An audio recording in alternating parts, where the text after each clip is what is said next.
Muchísimas gracias, Paco. Muy buenas tardes. Quisiera empezar en nombre de Ediciones Deusto del Grupo Planeta, agradeciéndoles a todos ustedes que nos acompañen hoy aquí. Agradecer también a La Razón y a su director, Francisco Maruenda, por abrirnos las puertas de su magnífico auditorio. Agradecer también al gabinete del presidente Milei y a la embajada y al señor embajador aquí presente por haberlo hecho posible con todas las gestiones necesarias. Y, como no, muchas gracias al presidente Milei por haber escrito el libro y por haber reservado tiempo en su agenda para esta presentación hoy aquí en La Razón. Justo hoy se cumple un mes desde que se publicó la edición española del Camino del Libertario. Es un libro que evidentemente ha ido muy bien, ¿no?, con el indudable interés que despierta el presidente Milei, y por eso mismo nos complace muchísimo celebrar aquí hoy esta presentación con todos ustedes. No necesita presentación, pero aún así voy a presentar al señor Milei, Javier Milei, presidente de la Nación Argentina. Es licenciado en Economía por la Universidad de Belgrano, con posgrados en IDES y en la Universidad Torcuato Di Tella, y doctor honoris causa en SEADE. Tras abandonar tempranamente una prometedora carrera como portero de fútbol, abrazó la economía y ocupó puestos de relevancia en empresas e instituciones de primera línea. Escribió libros, papers, condujo programas de radio, debatió incansablemente en televisión. Este fue el camino que le llevó a entrar de lleno en la política argentina, donde pronto se reveló como una voz única e inconfundible. Protagonizó al frente de su espacio La Libertad Avanza, una revolución de las ideas que, tras 2 años como diputado nacional, se impuso en la segunda vuelta electoral de otoño de 2023, convirtiéndose en presidente de la Nación con el 55% de los votos. Presidente Milei, bienvenido. Bueno, Hoy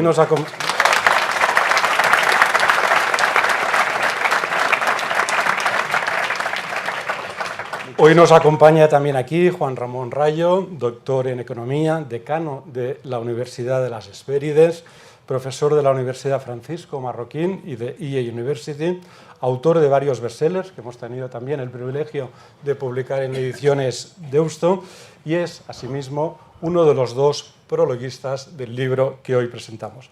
Juan Ramón, muchísimas gracias por tu incansable trabajo y por acompañarnos esta tarde. Bueno, y ahora se abre el diálogo entre los 2 personajes.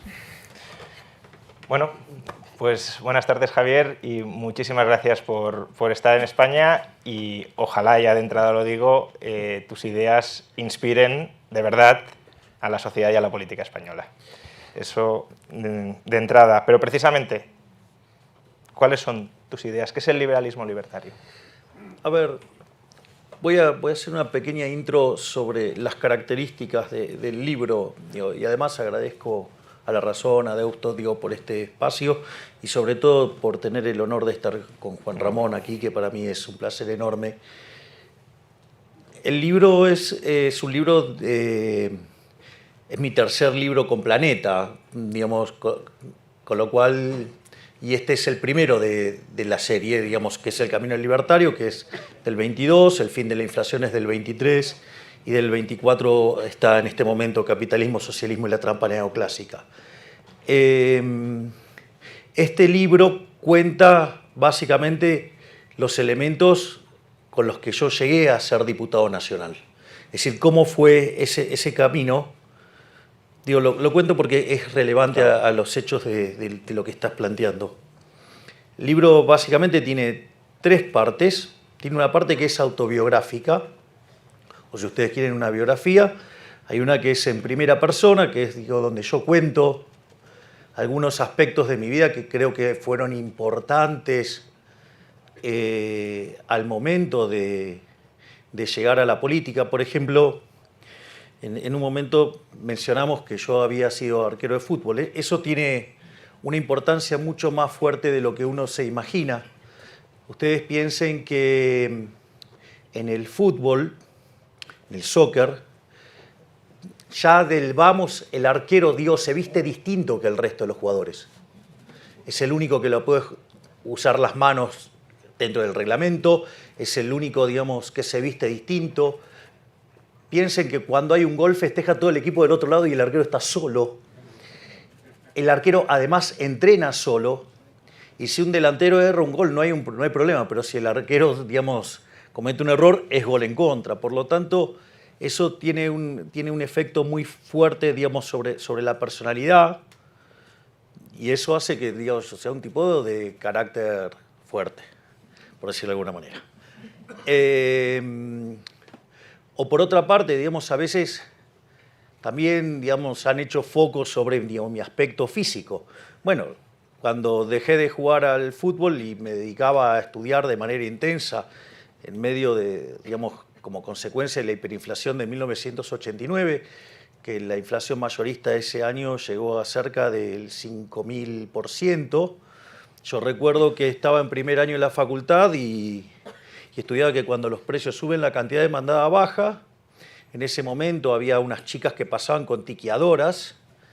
Es más, en ese momento después se puso el código de barras. Estamos hablando en el año 89, soy un señor grande, ¿no? Digo, yo tengo 53 años. Y entonces pasaban remarcando los precios y la gente se tiraba sobre la mercadería. Entonces, o una de dos, o estaba mal los libros o yo era tonto. Entonces la solución de dignidad hizo que dejara de jugar al fútbol y me dedicara a estudiar de manera intensa.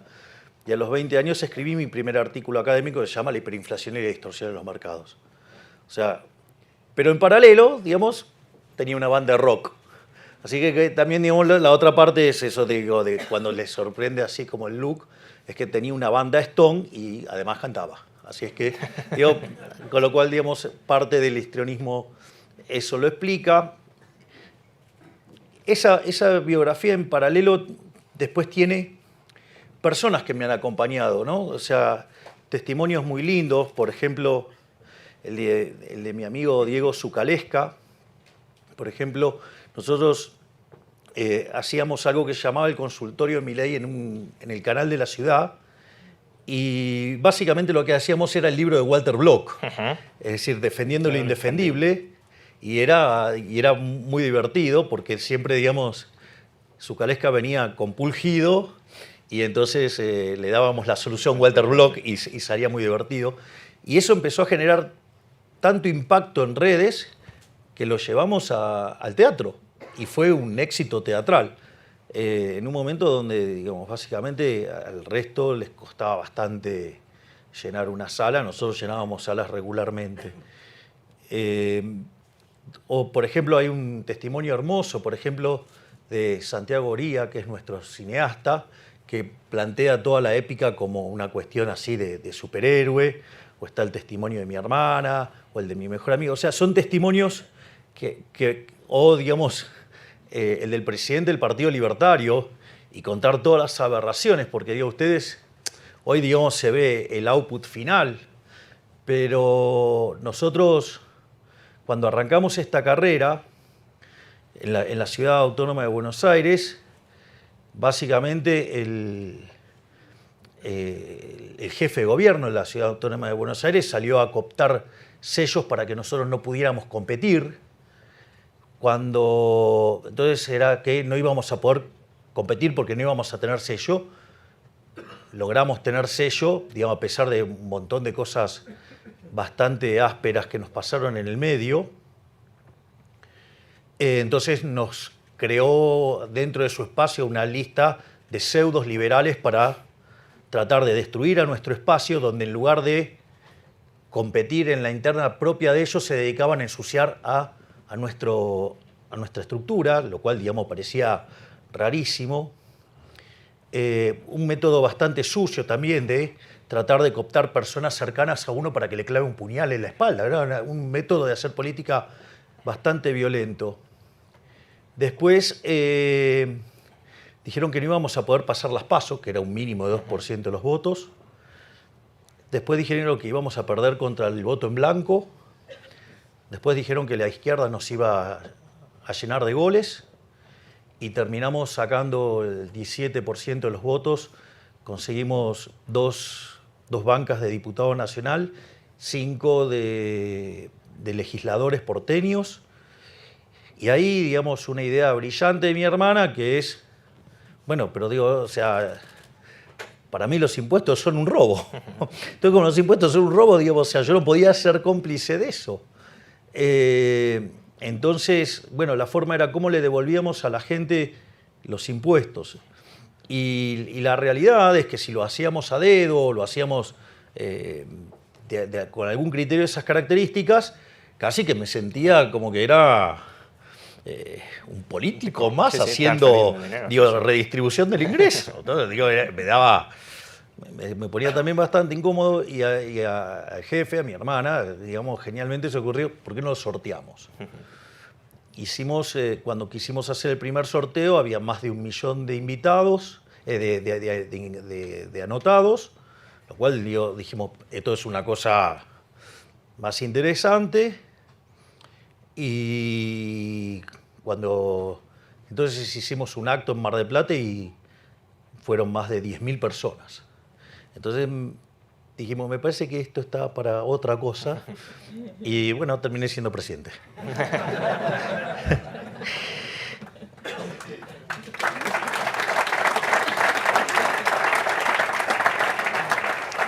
Después, el libro tiene una parte que es sobre cuáles temas de la teoría económica que yo llevaba a los distintos debates y programas de televisión y demás, con los que me hice muy popular. O sea, en rigor yo soy especialista en crecimiento económico con o sin dinero. Es decir, sé cómo hacer crecer una economía y sé cómo, digamos, terminar con la inflación. Entonces, digo, en esos temas, justamente, un país que lleva de ser el país más rico del mundo, hoy es 140, un país que recibía gente de todo el mundo, que hoy tiene más de 50% de pobres, más de 10% de indigentes. Es decir, en el país que produce alimentos para 400 millones de seres humanos, con una presión fiscal del 70% en el sector que produce alimentos. Es decir, que el maldito Estado se lleva el alimento de 280 millones de seres humanos, hay 5 millones de argentinos que no le alcanza para comer. Muy eficiente. Entonces, en ese contexto, digamos, además, cuando yo empecé a ir a la tele, estaba más solo que Adán en el Día de la Madre. Porque, digamos, eran todos socialistas, todos colectivistas, todos políticamente correctos. O sea, y lo único que, digamos, o sea, y luchas desiguales. Eran 15-1, no es que, digamos, o sea, Gladiator era un chiste al lado de lo que me tocaba a mí. Y bueno, pero así, digamos, con la teoría económica debajo del brazo, la evidencia empírica y lo que iba pasando en la realidad, las ideas fueron ganando espacio. Y básicamente la parte 2 son aquellos temas que a mí me parecen, cuando hice el libro para el 2022, que eran los más relevantes en ese debate. De hecho, digo, hoy se sigue discutiendo los temas de crecimiento, hoy se siguen discutiendo los temas de inflación, hoy se siguen discutiendo los temas del atraso cambiario. Es decir, hay uno que se llama atraso cambiario, cuando los economistas son parte del problema.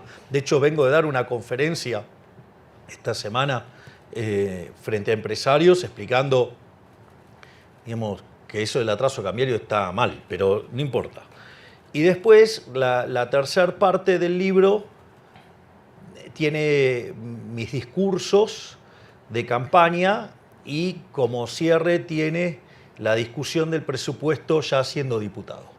O sea, eso es básicamente la estructura del libro que, digamos, tengo el honor de que Juan Ramón me lo haya prologado.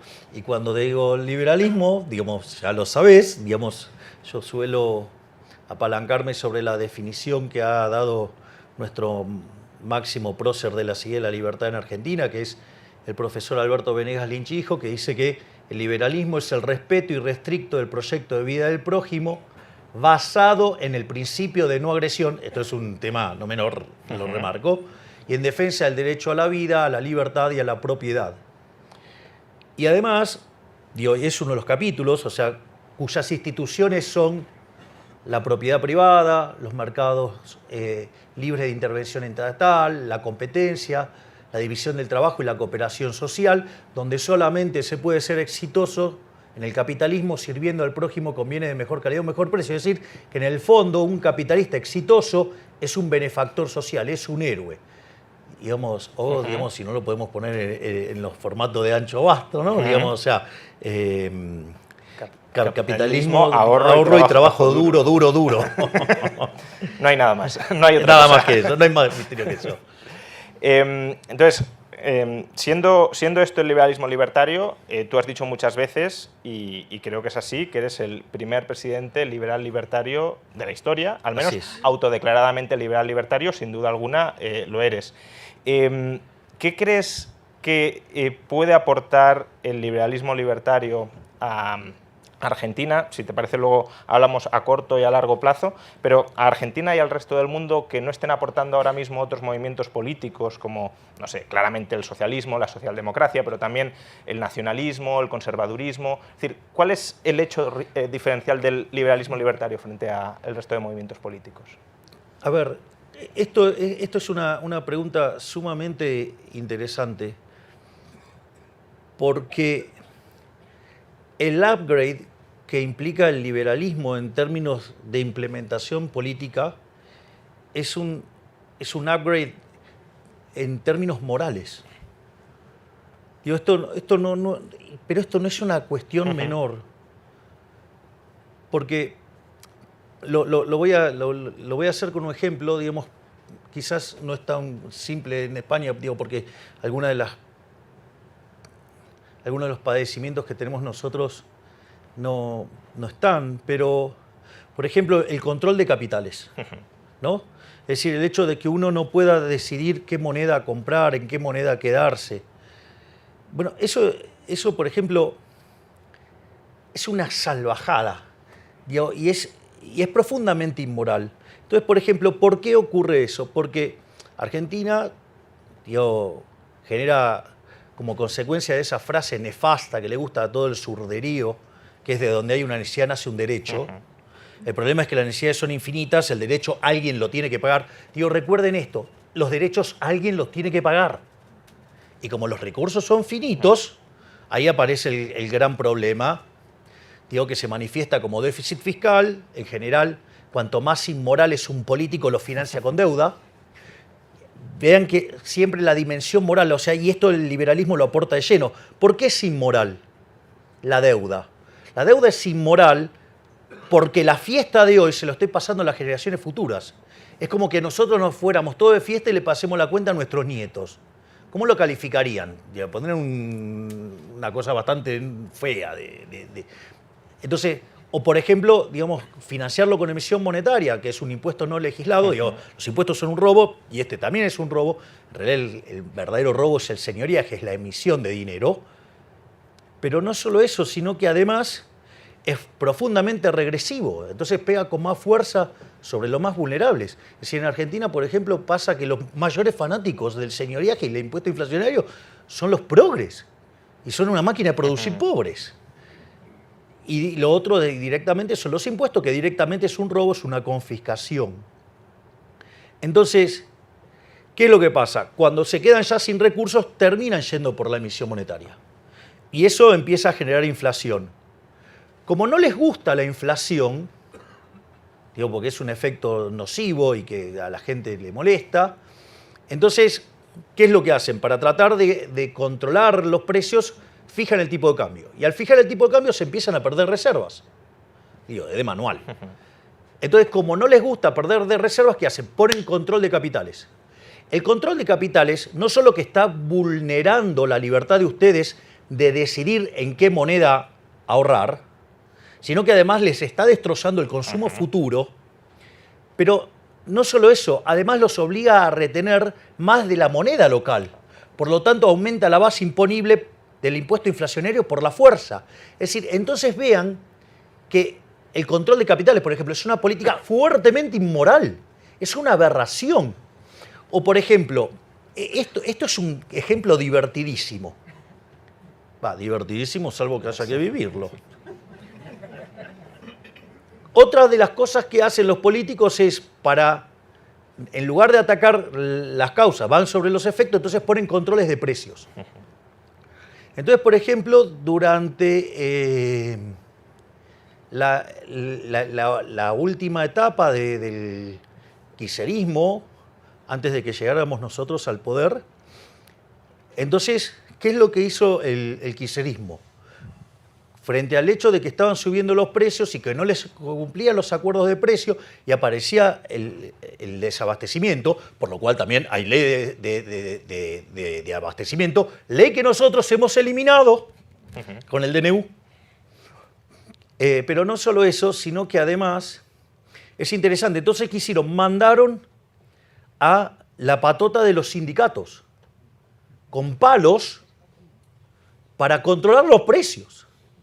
Entonces, digo, es que está claro que eso es una aberración. Ahora, un sector de la oposición, la crítica era, no hay que mandar a los patoteros, hay que mandar a la policía. Es decir, digo, el patotero legal. Es decir, entonces no es que... Pero esto, es más, fíjense, terminan siendo más nefastos y más siniestros que los propios populistas kirchneristas, porque el populista kirchnerista mandó a los patoteros, se terminó el gobierno kirchnerista, nadie manda más a esos patoteros. Ahora, ¿qué es lo que hace? Digamos, esa parte de la oposición cobarde que quería mandar a los uniformados a controlar los precios, es mucho peor, porque ¿qué es lo que hace? Manda una ley para que se haga eso.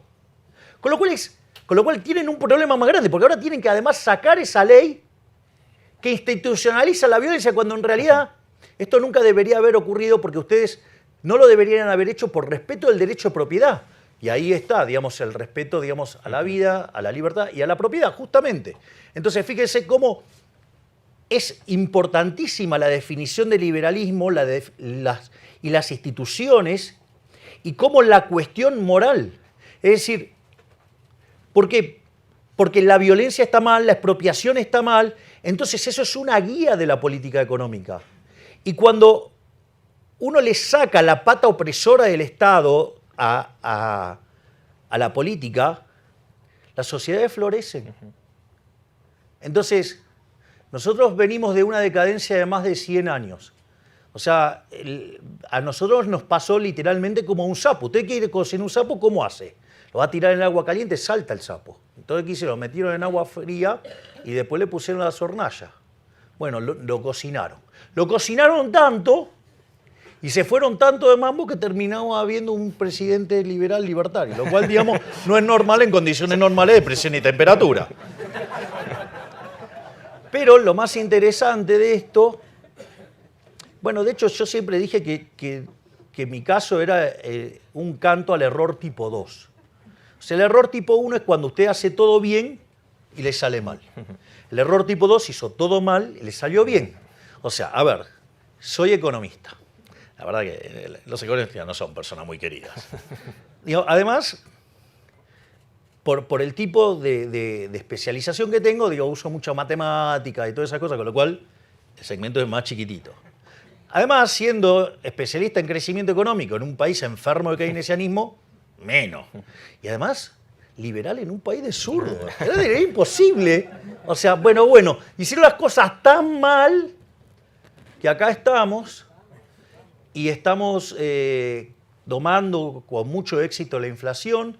Nos dejaron plantada una hiperinflación, para que tengan una idea. Cuando nosotros llegamos, la inflación estaba corriendo al ritmo del 1% diario, es decir, al 3.700 anual. En la segunda semana de diciembre ya estaba al 7.500. La inflación mayorista del mes de diciembre estaba en 54%, que anualizado da 17.000. Y bueno, hoy, digamos, se va a estar conociendo también los datos de inflación mayorista, con un derrumbe verdaderamente fenomenal que muestra de la tarea enorme que estamos haciendo. Recibimos el país con...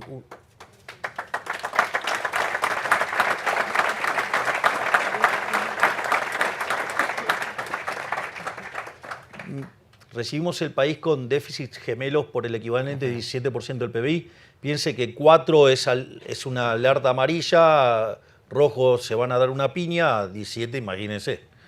De esos 17, 15 se debían al déficit fiscal, 5 en el Tesoro Nacional, 10 en el Banco Central. Nos decían que era imposible ajustar en el Tesoro más que un punto y nosotros en realidad tuvimos una política de mucha austeridad y terminamos haciendo un ajuste de 7 puntos del PBI, o sea, sobrereaccionamos el Tesoro, con lo cual, digamos, por eso ahora podemos relajar un poco las condiciones. Llevamos 4 meses seguidos de superávit financiero. Y en cuanto al déficit cuasi fiscal, es decir, el que genera el Banco Central, de 10 puntos del PBI ya lo llevamos a 3, con lo cual hicimos otros 7 ajustes más. O sea, llegamos hecho en menos de 5 meses hicimos un ajuste de 14 puntos del PBI. Y además empezamos con todo, ahora que digamos que los mercados de deuda digamos, están estabilizados, empezamos a mudar la deuda desde el Banco Central hacia el Tesoro, que como debería haber sido siempre, con lo cual estamos bajando todavía mucho más y bueno, y estamos logrando encaminar digamos, el tema de la inflación, digamos, vía una política fiscal muy dura, vía un saneamiento del Banco Central y el sinceramiento del mercado de cambios, el cual, digamos, más tarde o más temprano vamos a terminar abriendo el mercado y al mismo tiempo lo que se empieza a ver es que la economía tocó un piso entre el mes de marzo y abril, con lo cual ya hay indicadores que muestran que la economía está recuperando. Por lo tanto, eso que decían que era imposible hacer, mentira, no era imposible, sí se puede hacer, pero uno tiene que tener el coraje. Y en eso el liberalismo es nuestro norte. Es decir, cuando yo voy a las reuniones de gabinete y tomo decisiones frente a mis ministros, siempre el norte está pensado en la libertad. Aviso, no es un camino, digamos, rectilíneo uniforme. O sea, ustedes saben a dónde quieren ir. En el medio hay escollos. No solo hay escollos, digamos, que uno tiene que esquivar. Cuando uno está esquivando, digamos, están también los que le tiran torpedos de afuera, propios y ajenos. Con lo cual no es una tarea fácil. Por eso a veces uno ve como que pareciera que hay algún desvío frente a las ideas de la libertad y en realidad tiene que ver con que los equilibrios políticos. Exactamente, hay cuestiones de índole política que hacen que uno tenga que... El conjunto de restricciones es más grande. Mire, les voy a confesar algo. Yo soy muy amigo de un gran economista argentino que se llama Juan Carlos de Pablo.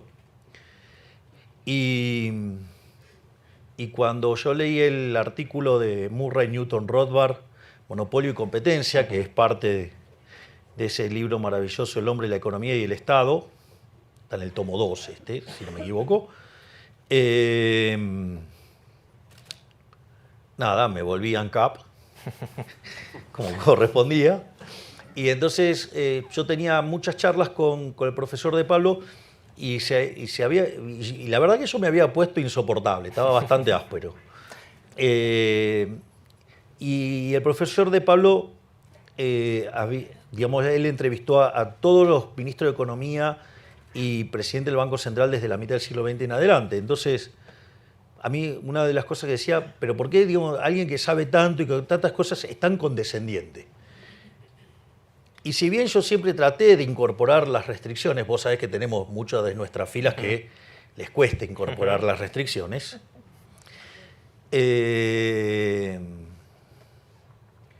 siempre lo traté de hacer, nunca creí que eran tantas.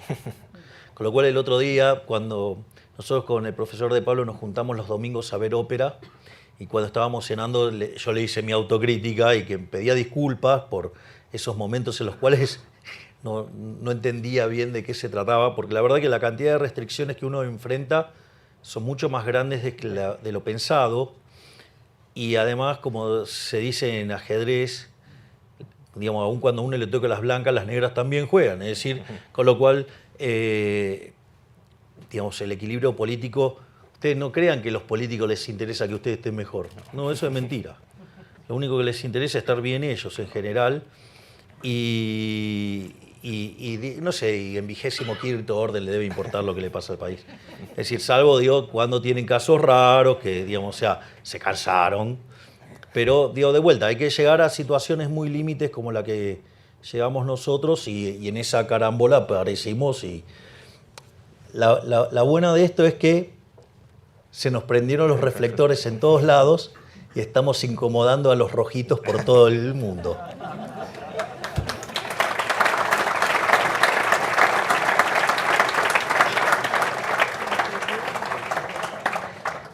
Una duda sobre situación y precisamente sobre horizonte. Ahora mismo, tú mismo lo has comentado, consideras inmoral el control de capitales, pero hay un cepo que por esas restricciones políticas estáis manteniendo. Después de eliminarlo, ¿cuál es el horizonte? Porque en los últimos días, yo al menos he leído titulares de estamos preparados para la dolarización, descartamos la dolarización. ¿Sigue en pie el plan de cerrar el Banco Central? Absolutamente.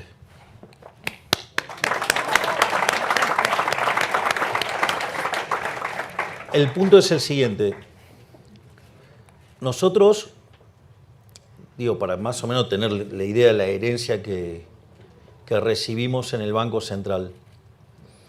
El Banco Central, por cada peso de base monetaria, había más de 3 de pasivos remunerados, que era lo que generaba este tremendo déficit cuasi fiscal de 10 puntos del PBI. Al mismo tiempo había deuda con importadores, la famosa CIRA, que eran más de 50.000 millones de dólares. Las reservas netas del Banco Central eran negativas en 12.000 millones de dólares.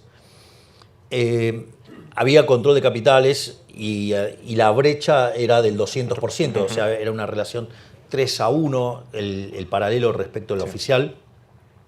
Además, teníamos vencimientos en pesos por el equivalente a 90.000 millones de dólares. Teníamos vencimientos externos por 24.000 millones de dólares con el acuerdo con el fondo caído. Y además teníamos dividendos atrapados. Y además el gobierno anterior utilizó, como los bancos no querían financiar el déficit fiscal de manera directa, se utilizó al Banco Central como un mecanismo indirecto, que son estos instrumentos de los puts. Que son puts americanos que encima me los pueden ejecutar cuando se les da la gana. Entonces, básicamente, los grifos de la emisión son el sector público, ese grifo nosotros lo atacamos con el superávit fiscal. Está el grifo del sector externo, ese es contra demanda de dinero, en principio no sería un problema, igual nosotros lo esterilizamos básicamente para recomponer digamos, la posición del Banco Central. Es más, de hecho, los compra el Estado, digamos, con el superávit y va sacando deuda del Banco Central para, digamos, que se vaya recomponiendo. De hecho, el gobierno anterior, que vendía dólares todo el tiempo, nosotros en 5 meses compramos 16.000 millones de dólares. Sí. No solo eso, sino que además teníamos los mecanismos de emisión endógena, ya sea el tema de los pases. Para que se den una idea, había instrumentos que tenía el Banco Central que eran a 1 mes, 3 meses, 6 meses, 1 año, y para cuando llegamos nosotros lo pasaron todos a 1 día. Es decir, nos podían cuadruplicar la cantidad de dinero en 1 día. O sea, ¿se imaginan lo que hubiera sido eso? Entonces, el problema ya no era un problema solo de flujos, sino que teníamos un problema de stocks enormes. Entonces, por un lado, digamos, fuimos licuando los pases. Por otra parte, estamos pasando la deuda de los pases. Digamos, de hecho, ayer hemos eliminado 1/3 de los pases.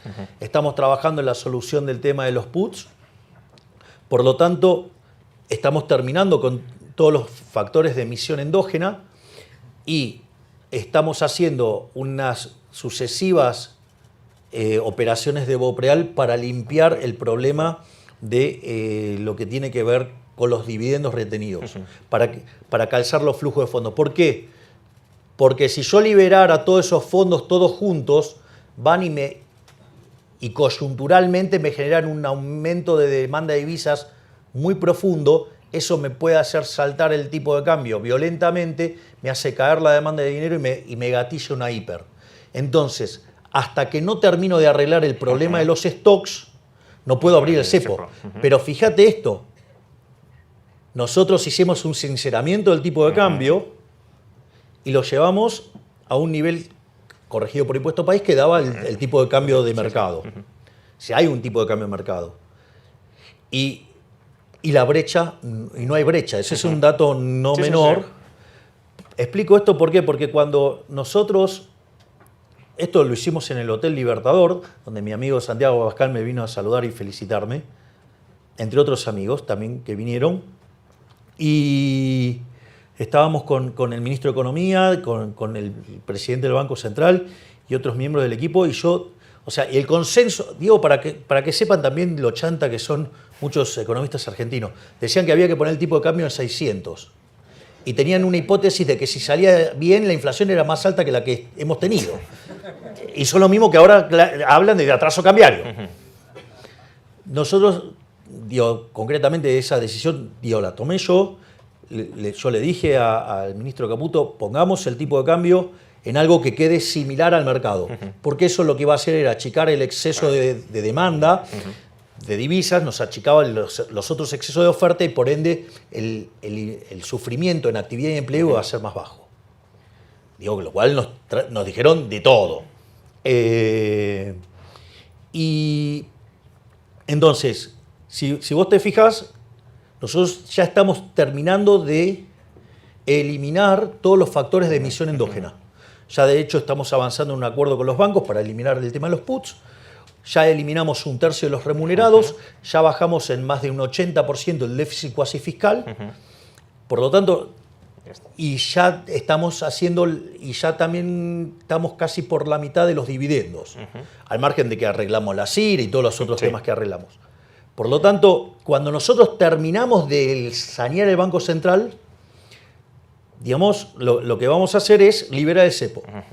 ¿Por qué? Porque esto es importante, no va a haber emisión por fisco, no va a haber emisión por sector financiero y no va a haber emisión por sector externo, con lo cual el tipo de cambio va a ser libre. Y esta es la parte interesante de cara al futuro que vos me estás preguntando. Nosotros vamos a mandar una ley donde esté prohibido emitir dinero, o sea que la emisión monetaria sea un delito, en el cual va a ir preso el presidente del Banco Central, el directorio, el presidente de la Nación,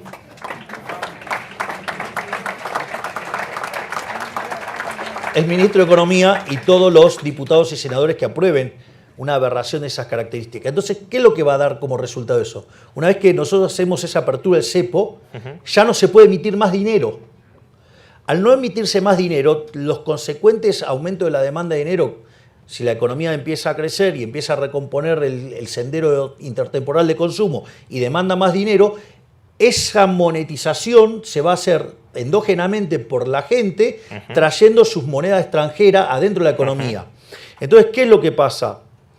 Obviamente que va a haber competencia de monedas y la gente va a determinar en qué moneda la quiere hacer, pero si vos te fijás, en una economía que se expande con más demanda de dinero, que va a implicar mayor cantidad de dinero, y que lo va a traer los individuos como moneda extranjera, la que ustedes quieran, supongo que fuera dólar, para simplificarlo. Entonces van a haber más dólares dando vuelta a la economía y la cantidad de pesos sigue siendo la misma. Por lo tanto, en un momento, digo, la cantidad de dólares va a ser tan grande respecto de los pesos que cerrar el Banco Central... Pero se cerrará. ¡Se va a eliminar! Entonces, ahora estamos, digamos, en la fase de estabilización del paciente, que no es poca cosa, porque era un paciente terminal, absolutamente terminal, y además un paciente que ya había pasado muchas veces por este trance y siempre decepcionando a los mercados internacionales, a los ahorradores internos, es decir, siempre ha salido mal. Y ahora hay una perspectiva de que salga bien y de que salga con credibilidad y con las cosas bien hechas. Ahí tenés un punto muy fuerte lo que estás haciendo. Nosotros cuando asumimos el riesgo país era 2.900. Hoy es 1.200, es decir, los bonos cotizaban $18, hoy cotizan 60. Ey. Parece que hicimos algo. Algo en lo que confían los inversores. Ahora mismo decías que Argentina está atravesando, que ya ha tocado suelo, pero está justamente el ajuste necesario para sanear el sector público del Banco Central ha generado marzo, principios de abril, un parón de actividad. Ahora, digamos que empieza, según decías, a volver a reflotar la actividad. Pero claro, esto es la fase de estabilización. Y tú siempre haces hincapié en el horizonte. Dices, mi horizonte, lo dijiste en una entrevista, mi horizonte es Rothbard, mi horizonte es Hoppe. ¿Cómo ves el horizonte o cómo te planteas? Obviamente, tú tienes un mandato de 4 años, pero ¿qué planeas o qué prevés para el más largo plazo una vez superado esta fase crítica de estabilización, que no es poca cosa? Ok. Primero, y esto es un tema trivial para nosotros, pero digamos no trivial para el público en general. Nosotros, cuando hacemos el ajuste, la única chance que había era de shock, al margen de que nosotros... Primero, la evidencia empírica en Argentina muestra que todos los planes de shock, sacando el del 59, todos fueron expansivos y exitosos, y todos los gradualistas terminaron mal. Pero además, para hacer gradualismo hay que tener financiamiento. Tampoco lo teníamos. Así que tampoco, digamos, o sea, no yo soy enamorado del shock, pero tampoco había otra alternativa. Así que tampoco, digamos, no me voy a hacer el agrandado ahí porque tampoco tenía otra. Así que estaba bailando con la que quería. Digo, bueno, el orden espontáneo me jugó a favor. Gracias, papá, Adam Smith. Saliendo de eso, entonces, ¿qué pasa? Ese aumento del ahorro en un país con credibilidad cero, reputación horrible, era obvio que ese aumento del ahorro no iba a tener contrapartida de inversión y consecuentemente eso generó un derrumbe en el mercado de bienes y es la recesión, digamos, que uno empieza, que son los números del primer trimestre de la economía argentina. Eso era cantado. De hecho, yo el día que asumo, a la gente le digo, no hay plata, va a doler, digamos, vamos a hacer esto. Cosa que nadie creía que lo iba a hacer. Lo dije en campaña, lo dije el día que asumí y después lo hicimos. Y no solo eso, sino que el punto es, como muy bien decís, Juan Ramón, es que, digamos, tocamos piso, porque hay un montón de indicadores adelantados que muestran que tocamos piso. Entonces, ¿cómo va a venir la recuperación ahora y cómo esto después se enlaza con el largo plazo? En lo que tiene que ver con el corto plazo, vos tuviste la contracción de demanda, digamos, entonces tiene que ver con la recuperación de la demanda. La recuperación de la demanda se está viendo, por ejemplo, en la recuperación de los salarios reales, con los salarios ganándoles a la inflación, con los salarios ganándole fuerte a lo que tiene que ver con alimentos y bebidas y productos que tienen que ver con el hogar, con las jubilaciones ganándole a la inflación, porque como ajustan por inflación rezagada y la inflación a la baja, por lo tanto está también mejorando eso. Entonces, eso es un componente, digamos, que va a recomponer. Después, otro componente que empieza a recomponer es el tema de la inversión. Aun cuando no hiciéramos reformas estructurales, el saqueo del populismo, o sea, 20 años de populismo consumiendo el capital, eso lo que hizo es que al destrozar el capital, la productividad marginal del capital es muy alta. Es decir, los retornos reales, si ustedes lo quieren ver en términos de inversores, la TIR del flujo de fondo de la firma, ¿sí?, que es la que tienen que mapear contra el WACC, es enorme. Por lo tanto, digamos, o sea, hay oportunidades de inversión, aun cuando no hiciéramos nada. Y después hay otro elemento más, que es un impulsor de crecimiento hacia adelante, es que si nosotros hicimos un ajuste de 15 puntos del PBI, esos recursos que se llevaba el fisco para financiar a los parásitos, ahora va camino a financiar al sector privado. De hecho, de estar discutiendo la posibilidad de una hiperinflación en el mes de diciembre, hoy hablamos de créditos hipotecarios a 30 años. Parece que algo cambió. Entonces, explícalo porque aquí probablemente mucha gente no lo sepa. En Argentina no había créditos hipotecarios. No, y de hecho el crédito al sector privado no financiero es 4 puntos del PBI, cuando cualquier país con niveles 60, mediocres... 70, sí. A familias y empresas 120. Exacto. Entonces, en ese sentido, nosotros estamos haciendo esta recomposición y después nosotros hemos...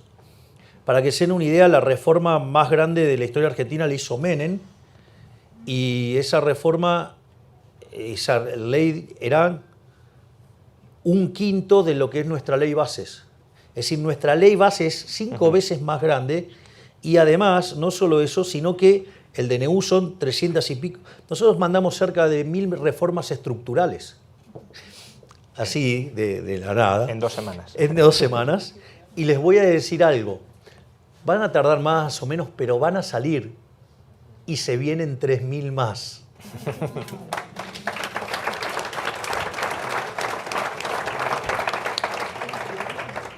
Y todas esas reformas lo que apunta es que Argentina termine siendo el país con mayor libertad económica del mundo y que de esa manera Argentina en 35 o 40 años sea una de las principales potencias mundiales como fue a fines del siglo XIX. Y si tuviéramos, siempre es complicado hacer estas comparativas porque además si eres el primer presidente liberal libertario de la historia significa que no hay precedentes, pero si tuviéramos que imaginarnos algún país existente al que te gustaría ver reflejada Argentina, no en términos de desarrollo, sino de diseño institucional, de libertades económicas, de libertades sociales, ¿cuál sería? Hoy lo más parecido sería Suiza o sería Irlanda, pero el problema es que Irlanda empezó a ir para atrás con las reformas. Es decir, Irlanda, o sea, ustedes saben, de ser Suiza o un Liechtenstein a lo grande. Claro, exacto. Porque el punto es que Irlanda, de ser el país más pobre de Europa, hoy tiene un PIB per cápita 50% mayor que el de Estados Unidos, con lo cual el milagro sí tomó lugar. Pero nada, cuando pasen estas cosas, esto es un tema que habría que incorporarlo activamente en la batalla cultural, porque cuando uno se vuelve muy exitoso es cuando aparecen las nefastas ideas socialistas basadas en la envidia, en el odio, en el resentimiento, en el trato desigual frente a la ley, y obvio que ellos no tienen ningún problema de asesinar gente tampoco, ¿no? Es decir, porque digamos, ellos cargan en su haber 150 millones de muertos. Pero al margen de eso, es muy importante la discusión de la distribución del ingreso. De hecho, después de la caída del muro, si uno podría llamarlo el posmarxismo, que se agrupó en distintos lugares, acá está el maravilloso y genial Agustín Laje, que lo describe como pocas personas en el mundo.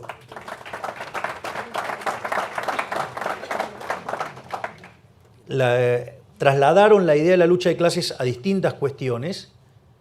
Y en la economía, digamos, la discusión sigue siendo de que no niegan la superioridad en el plano productivo del capitalismo, pero dicen que es injusto y que es insoportablemente injusto. Y me parece que esa es la discusión que hay que dar, y hay que ir con los valores morales. Y cuando uno vea los valores morales aberrantes detrás del socialismo, digamos, o sea, uno se daría cuenta que es no solo como diría Huerta de Soto, un fraude intelectual, sino que es un horror en términos humanos. Y además, pero una de las cosas que el socialismo, digamos, hace muy bien ahí, y que está muy bien plasmado en un libro de Mises que se llama La mentalidad anticapitalista, es cómo recurren a las miserias humanas para implantar sus ideas. A ver, supongamos que estamos ahora todos acá en una situación de equilibrio. Viene un shock que hace que por algún motivo nosotros querramos demandar más de un bien respecto a los otros. Ese bien, digamos, naturalmente, ¿qué va a pasar? Ese bien va a subir de precio. Obviamente que aquel que logre satisfacer esa demanda le va a ir muy bien, va a ganar mucha plata. Es decir, ese tipo es un héroe. Y los socialistas logran mostrar eso como una monstruosidad de que mirá todo lo que gana y cómo se abusa de los demás, cómo está explotando a los demás. Entonces, ese mecanismo por el cual ellos meten el problema, digamos, lo que hacen es darle una justificación bonita a la envidia. Entonces, y eso genera un ataque sobre el que genera riqueza y que lo que termina haciendo, digamos, es hundir al país. Yo vengo de un lugar donde eso se hizo, se llama Argentina, así que digamos, la idea de la justicia social es eso, es una idea de resentidos, envidiosos, que además es injusta, porque implica además un trato desigual frente a la ley, porque implica violencia, porque ustedes para hacer esa política redistributiva le tienen que robar a uno para dárselo a otro. Es decir, es verdaderamente aberrante la idea de la justicia social, y el correlato es que entonces aquel que tenía que invertir no termina invirtiendo y entonces estamos todos peor. En cambio, digamos, si entendiéramos que ese que está ganando plata lo está haciendo sirviendo al prójimo, conviene mejor calidad, mejor precio, es un héroe y entonces una sociedad muy dinámica y que crece mucho va a generar desigualdad. ¿Por qué? Porque cada vez que se crea un producto, cada vez que se resuelve una necesidad, ese individuo va a ganar dinero. Mire, está de testigo mi hermana. Una de las cosas más maravillosas que me pasó hablando con Elon Musk en un momento me dice, yo me levanto todos los días a ver qué quilombo le puedo arreglar a la gente. Tipo genial. O sea, ¿qué problema le puede arreglar a la gente? Eso es genial, digamos, porque entonces está pensando a ver cómo le arregla problemas a ustedes. Entonces, ¿a ustedes qué les importa? Digamos, si gana plata o más plata, menos plata, si les está haciendo la vida mejor. ¿Qué me importa, digamos, si viene alguien y hace estos anteojos 10 veces mejor y 10 veces más barato, digo, que gane mucha plata? Si yo estoy muchísimo mejor, tengo mejores anteojos y además, o sea, tengo más plata para gastar en otro montón de cosas. Es decir, digo, pero por eso, porque el socialismo, ese es lo que hace. Esto es como, hay un chiste que están dos personas,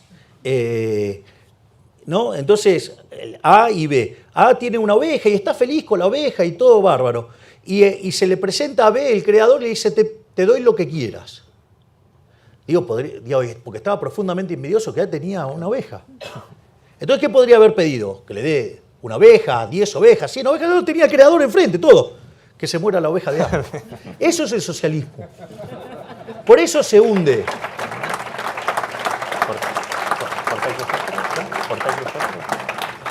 Es decir, los valores morales tienen un correlato institucional y esas instituciones son lo que terminan destruyendo o no un país. Entonces, me parece que esa es la pelea que hay que dar. Digo, donde, por ejemplo, lo que hace Juan Ramón es maravilloso, porque además, en el caso de Juan Ramón, no solo se queda en la academia, sino que además mete los dedos en la coyuntura, que es un barro Nolin. Imagínense lo que es el barro, digo, en la política. Digo, tengo barro por todos lados, pero bueno, nada. Digo, pero creo que me limpié bastante bien antes de venir. Y para terminar, Javier, que ya se va haciendo tarde, has venido a participar en un evento de Vox este domingo. Sí. ¿Cómo te gustaría, de alguna manera, inspirar no a Vox ya, sino a lo que se llaman las nuevas derechas europeas? Porque esas nuevas derechas son una amalgama de ideas muy diversas. Hay algunas que son proteccionistas, otras que tiran más hacia el libre mercado. ¿Cómo te ves tú encajando ahí? Yo voy a hacer varias referencias. La primera es, uno tiene que ser una persona que tenga gratitud y ser agradecido. Cuando yo era un ser despreciable que nadie me quería, digamos, el único que me abrazó fue Santiago Abascal.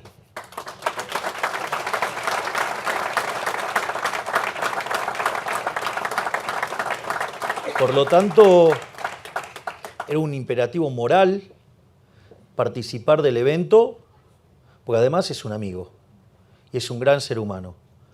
Lo otro que hay que entender, que el poder es un juego de suma cero. Y si lo tienen los zurdos, no lo tenemos nosotros. Y eso ellos lo entienden.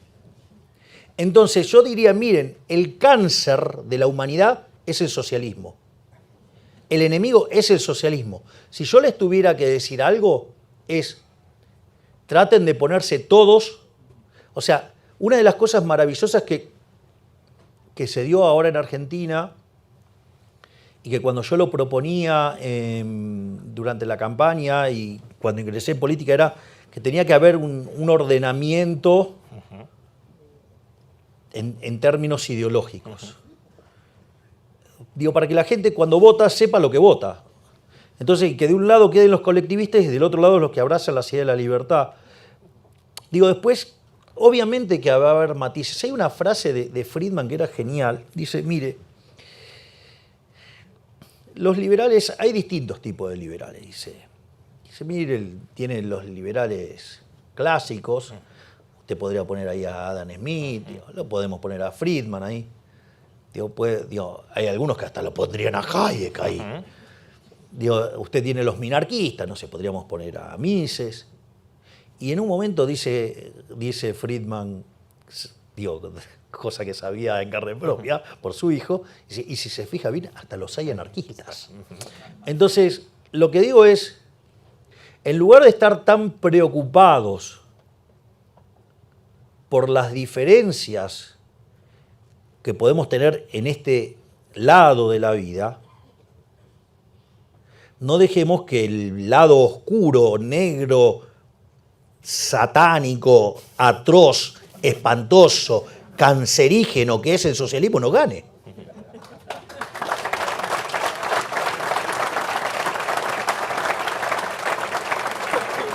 Pues hasta aquí, Javier. Muchas gracias.